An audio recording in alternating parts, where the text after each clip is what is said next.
पहले बात होगी शुक्रवार देर रात घटना की सूचना मिलते ही मुख्यमंत्री ने रातों रात उप मुख्यमंत्री ब्रजेश पाठक और प्रमुख सचिव स्वास्थ्य को मौके पर भेजा। झांसी मेडिकल कॉलेज में लगी आग के मामले की शुरुआती जांच में बड़ा खुलासा हुआ है। यहां मिले आग बुझाने वाले सिलेंडर एक्सपायर थे, कोई 4 तो कोई 2 साल पहले उम्र पूरी कर चुका है, जिसकी वजह से सिलेंडर आग बुझाने में नाकाम साबित हुए।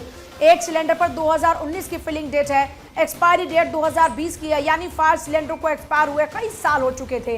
ये सिलेंडर खाली दिखावे के लिए यहां पर रखे हुए थे। उत्तर प्रदेश के उप मुख्यमंत्री ब्रजेश पाठक ने बताया कि फरवरी 2024 में मेडिकल कॉलेज में फायर सेफ्टी की व्यवस्थाएं देखी गई थी, जून में ट्रायल हुआ, लेकिन अफसोस की बात यह है कि एनआईसीयू में शुक्रवार की रात आग लगने की घटना हुई और 10 नवजात बच्चों की जान चली गई, उनकी जान निकल गई, उन्होंने दम तोड़ दिया। है दुर्भाग्यपूर्ण है। घटना की उच्च स्तरीय जांच के आदेश दिए गए हैं, साथ मजिस्ट्रेटी जांच होगी। 24 घंटे के अंदर स्थानीय प्रशासन से प्राथमिक जांच रिपोर्ट देने के लिए कहा गया है। 10 बच्चों की दुर्भाग्यपूर्ण मृत्यु हुई है। 7 बच्चों का जो है शिनाख्त हो चुकी है, 3 की शिनाख्त नहीं हो पा रही है। यदि आवश्यक हुआ तो हम DNA टेस्ट भी कराएंगे और हमारी सरकार पूरी पीड़ित बच्चों के साथ है, उनके परिवार के साथ है इस दुख की घड़ी में, और घटना की पुनरावृत्ति न हो इस प्रकार की भी व्यवस्था करने के निर्देश दिए गए हैं। महारानी लक्ष्मीबाई मेडिकल कॉलेज में हुई इस घटना के बाद से उत्तर प्रदेश के मुख्यमंत्री योगी आदित्यनाथ लगातार एक्शन मूड में नजर आ रहे हैं। कल देर रात उत्तर प्रदेश के मुख्यमंत्री योगी आदित्यनाथ ने सभी अधिकारियों के साथ फोन पर भी संपर्क बनाए रखा। इसके अलावा जिन बच्चों की मौत हुई है उन बच्चों को मुआवजे का भी ऐलान किया गया। इस पूरी घटना के बाद से शासन प्रशासन स्तर पर भी जांच की जा रही है और लगातार जो दोषी हैं उन पर भी कार्रवाई की जाएगी। घटना के बाद से जहां एक तरफ इस पूरी घटना का राजनीतिकरण हो रहा है, तो दूसरी तरफ वो लोग भी हैं जो इस घटना के बाद से दुख और सितम के साये में हैं, जिन्होंने अपने अपनों को खो दिया। वो सवाल पूछ रहे हैं कि आखिर इस घटना का जिम्मेदार कौन है। कैमरामैन श्रवण के साथ गौरव मिश्रा, भारत 24, झांसी। तो झांसी के मेडिकल कॉलेज में आग लगने से 10 नवजात बच्चों की मौत हो गई। प्रधानमंत्री नरेंद्र मोदी ने इस घटना पर दुख जाहिर किया, घटना को हृदय विदारक बताया और पीएम ने कहा कि उत्तर प्रदेश में झांसी मेडिकल कॉलेज में आग लगने से हुआ हादसा मन को व्यथित करने वाला है। पीएम मोदी ने मृतक बच्चों के परिजनों को 2-2 लाख रुपए की आर्थिक मदद और घायलों को 50-50 हजार रुपए की आर्थिक मदद का ऐलान किया। राष्ट्रपति द्रौपदी मुर्मू ने भी हादसे पर दुख जाहिर किया। पीएम मोदी ने पोस्ट किया एक्स पर कि हृदय विदारक, उत्तर प्रदेश में झांसी मेडिकल कॉलेज में आग लगने से हुआ हादसा मन को व्यथित करने वाला है, जिसमें अपने मासूम बच्चों को जिन्होंने खोया है उनके प्रति मेरी गहरी शोक संवेदना है। ईश्वर से प्रार्थना है कि उन्हें इस अपार दुख को सहने की शक्ति प्रदान करे। राज्य सरकार की देखरेख में स्थानीय प्रशासन राहत और बचाव के हर संभव प्रयास में जुटा है, पीएम ने ट्वीट किया था। राष्ट्रपति द्रौपदी मुर्मू ने भी सोशल मीडिया प्लेटफॉर्म एक्स पर लिखा, उत्तर प्रदेश में महारानी लक्ष्मीबाई मेडिकल कॉलेज झांसी में हुई दुर्घटना में कई नवजात शिशुओं की मृत्यु का समाचार अत्यंत हृदय विदारक है। ईश्वर शोक संतप्त माता पिता परिवारजनों को यह क्रूर आघात सहन करने की शक्ति प्रदान करे। राष्ट्रपति ने आगे लिखा कि मैं घायल हुए शिशुओं के शीघ्र स्वस्थ होने की प्रार्थना करती हूं। बसपा चीफ मायावती ने इस घटना पर दुख जताया है। मायावती ने कहा कि नवजात बच्चों की मौत की अति दुखद घटना से कोहराम और आक्रोश स्वाभाविक है। ऐसी घातक लापरवाही के लिए दोषियों को सख्त कानूनी सजा मिले। वहीं सपा प्रमुख अखिलेश यादव ने कहा कि आग का कारण ऑक्सीजन कॉन्सेंट्रेटर में आग लगना बताया जा रहा है। ये सीधे चिकित्सीय प्रबंधन और प्रशासन की लापरवाही का मामला है या फिर खराब क्वालिटी के ऑक्सीजन कॉन्सेंट्रेटर का। इस हादसे के बाद से यूपी के सीएम योगी आदित्यनाथ लगातार सक्रिय हैं। सीएम योगी ने घटना का संज्ञान लेते हुए झांसी के मंडलायुक्त और डीआईजी को 12 घंटे के अंदर रिपोर्ट देने के लिए कहा है। दरअसल इस घटना को लेकर सभी आहत।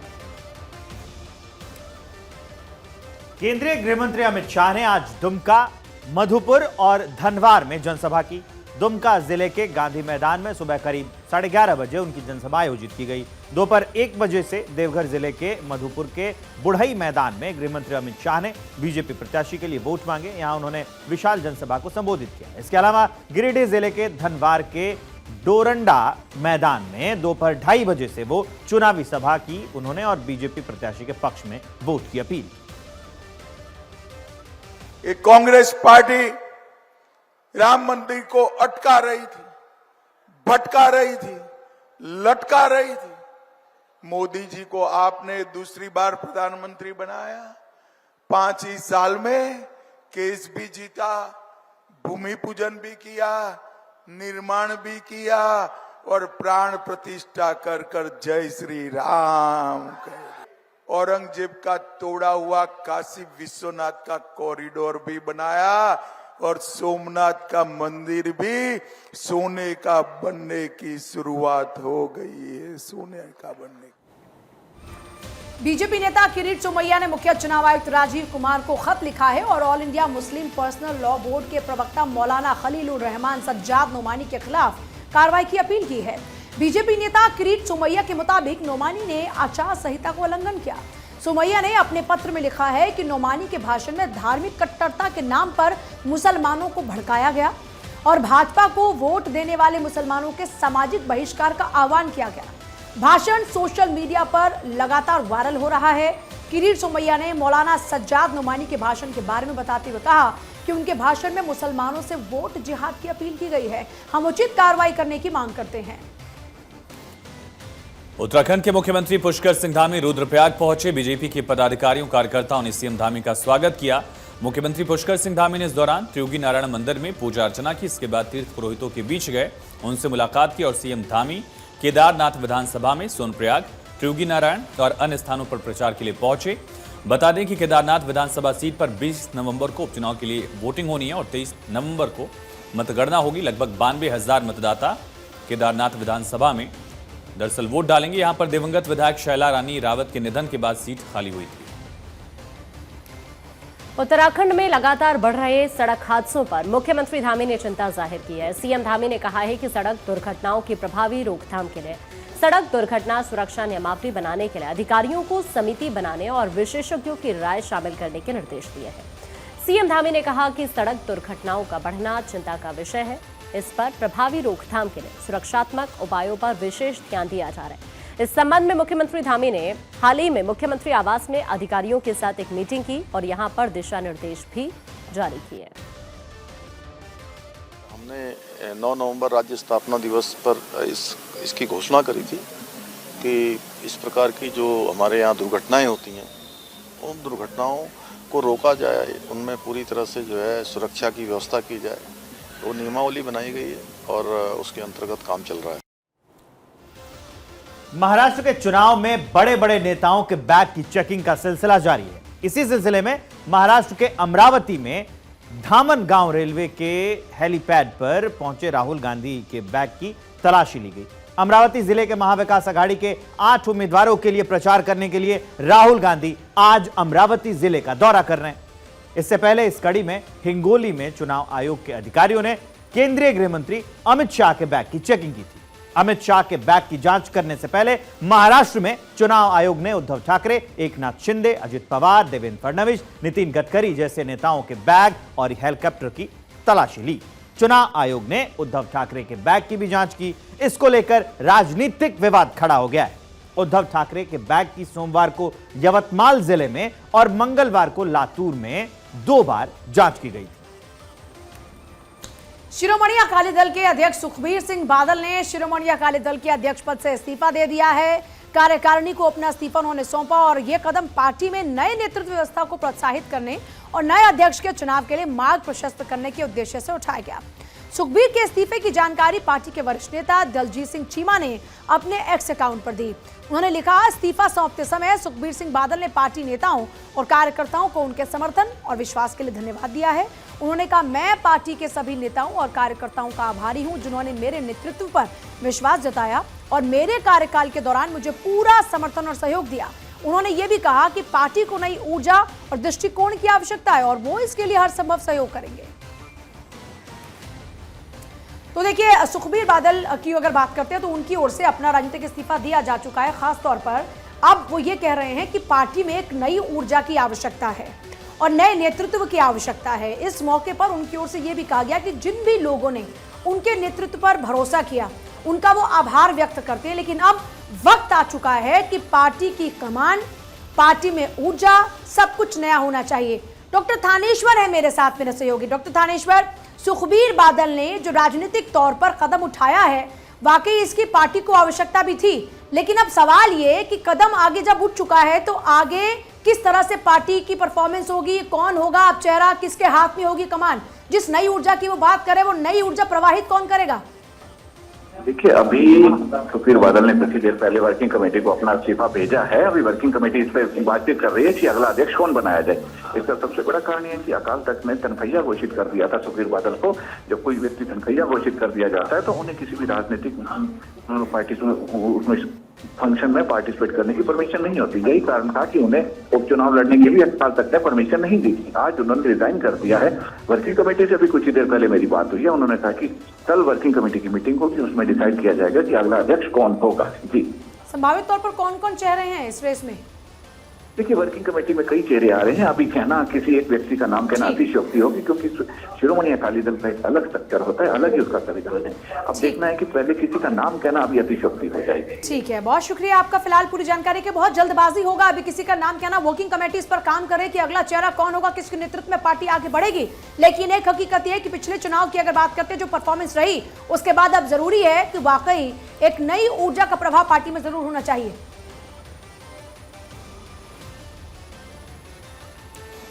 प्रधानमंत्री नरेंद्र मोदी नाइजीरिया के लिए रवाना हो चुके हैं। प्रधानमंत्री नाइजीरिया, ब्राजील और गुयाना की 6 दिवसीय यात्रा पर रवाना हुए और इसी के साथ उनके 3 देशों के विदेश दौरे की शुरुआत हो गई है। दरअसल प्रधानमंत्री नरेंद्र मोदी 16-17 नवंबर को नाइजीरिया के दौरे पर रहेंगे। प्रधानमंत्री मोदी नाइजीरिया की यात्रा के बाद ब्राजील पहुंचेंगे, जहां पीएम G20 शिखर सम्मेलन में हिस्सा लेंगे और इसके बाद पीएम गुयाना की यात्रा करेंगे। वो नाइजीरिया के राष्ट्रपति बोला अहमद टिनुबू के निमंत्रण पर नाइजीरिया का दौरा कर रहे हैं। हाल ही में विदेश मंत्रालय ने उनके दौरे के बारे में जानकारी दी थी। आर्थिक संबंध सचिव दम्मू रवि ने कहा कि भारत की ओर से यात्रा 17 साल के अंतराल के बाद हो रही है और इसी तरह से दरअसल गुयाना की यात्रा भी लगभग 50 वर्षों बाद किसी भारतीय प्रधानमंत्री की तरफ से की जा रही है।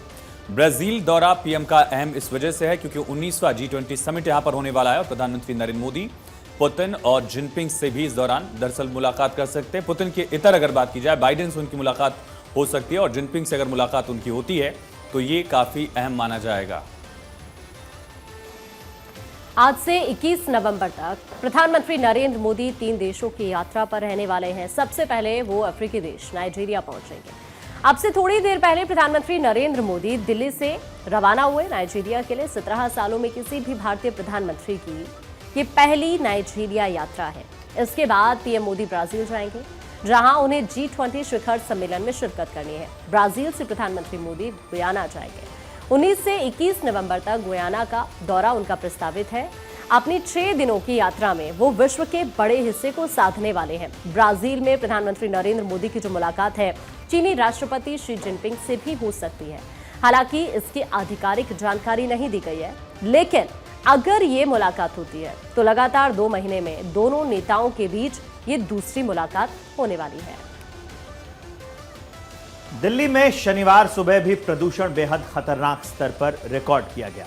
दिल्ली के 10 से ज्यादा स्टेशंस पर सुबह 7 बजे एयर क्वालिटी इंडेक्स 400 के पार दर्ज किया गया। जहांगीरपुरी में एयर क्वालिटी इंडेक्स सबसे ज्यादा 445 पहुंच गया।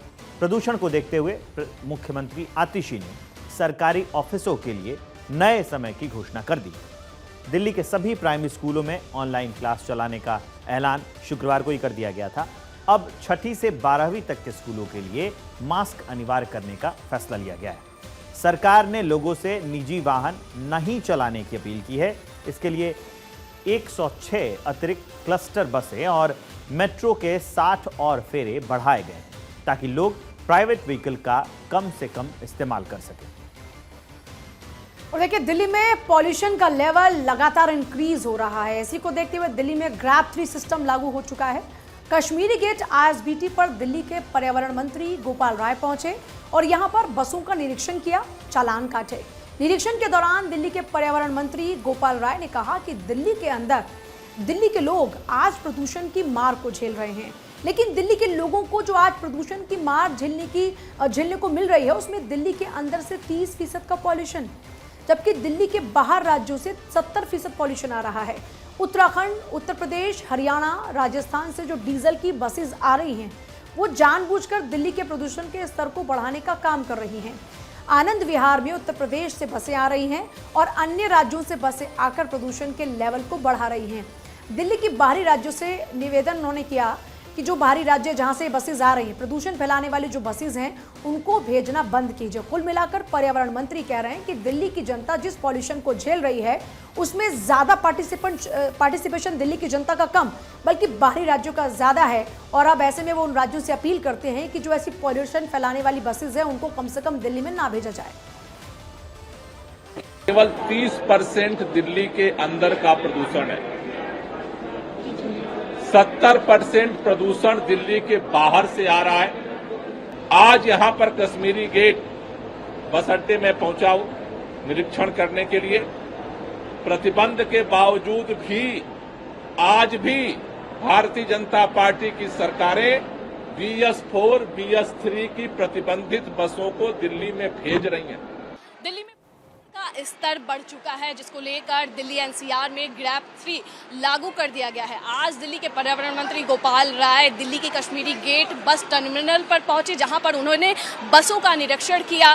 कुछ जो बसें होती हैं गैर इलेक्ट्रिक की बात करें, गैर CNG की बात करें, BS4 की जो बसें होती हैं वो प्रतिबंधित है, तो उसको लेकर गोपाल राय आज यहां पर आए और उन्होंने बसों का जो एक हरियाणा से आई थी और एक उत्तराखंड से आई थी उन 2 बसों का चालान काटा और उन्होंने आरोप लगाते हुए कहा कि दिल्ली में अन्य राज्यों से जो डीजल पेट्रोल की बसें भेजी जा रही है वो ना भेजी जाए। अब देखना होगा कि दिल्ली सरकार जो लगातार प्रयास कर रही प्रदूषण स्तर को कम करने को लेकर वो कितना कारगर साबित होता है। दिल्ली से कैमरामैन हारिश के साथ मैं अंजू गुप्ता, भारत 24।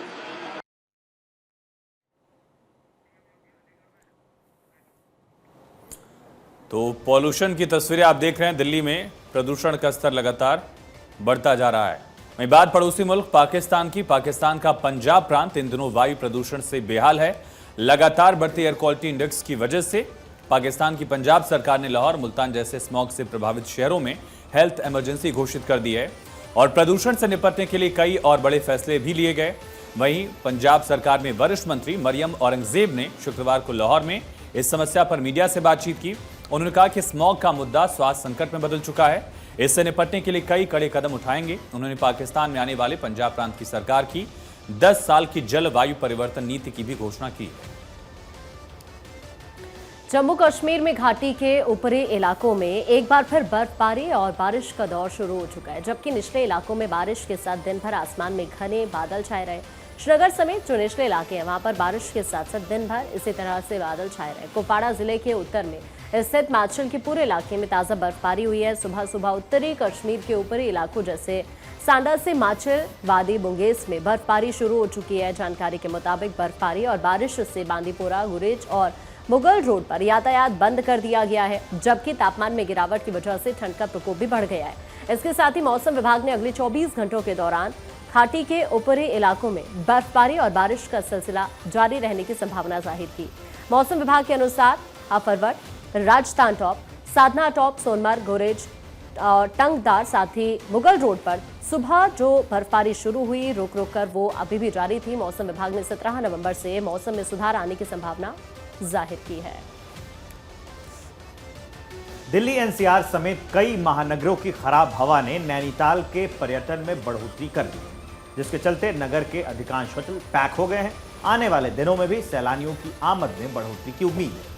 दीपावली के एक पखवाड़े के बाद पर्यटकों के उमड़ने से कारोबारी उत्साहित हैं। शुक्रवार को नगर के पर्यटन स्थलों में खासी भीड़ नजर आई। तिब्बती बाजार में खरीदारी करने वाले सैलानी काफी संख्या में नजर आए। स्नो व्यू, चिड़ियाघर, केव गार्डन, हिमालय दर्शन और वाटरफॉल में पूरे दिन सैलानियों की आवाजाही रही। माल रोड में बड़ी संख्या में सैलानियों की चहलकदमी रही।